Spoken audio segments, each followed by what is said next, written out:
تبدأ الأحداث في أوائل القرن ال19 وتحديدا أثناء حكم الوالي محمد علي باشا، واللي كان بمثابة الحاكم والآمر الناهي في البلاد. وطبعا كلنا عارفين مصر في الوقت ده كانت غارقة بالجاليات الغربية، واللي كانوا ليهم نفوذ كبير قوي ومعظمهم كانوا مقربين من الوالي. ومن بين الشخصيات الهامة دي هو القنصل الفرنسي إيطالي المنشأ دروفيتي. ولد دروفيتي في شمال إيطاليا، وتحديدا في قرية قريبة من مركز الحكم والعاصمة الكبرى للبلاد في الوقت ده وهي تورينو، واللي كان بمثابة حلقة وصل بين أوروبا وبين مصر.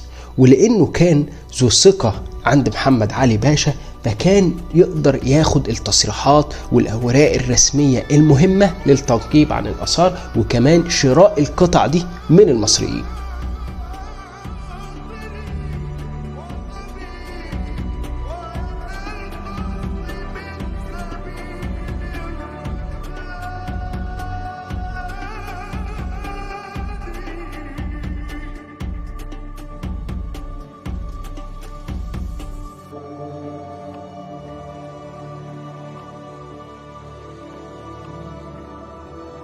الأقصر وأسوان وإسنا وكومومبو كانت محط أنظار دروفيتي، وكان بيقدر هناك يعقد الصفقات الرسمية بتاعته، وكان بيشحن الآثار في مراكب، والمراكب دي كانت بتقوم بدورها بنقل الآثار من الصعيد للإسكندرية.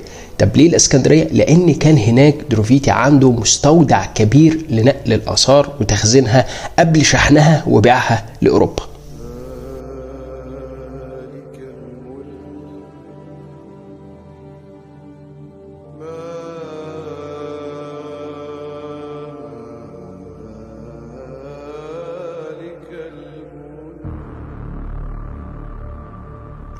ولكن كل ده كان بيحصل قبل عام 1809، لأن بعد السنة دي التجارة هتبقى أكثر شراسة والمخاطرة هتكون أكبر. بس السؤال هنا، ليه الكوارث كلها هتحصل تحديدا بعد عام 1809؟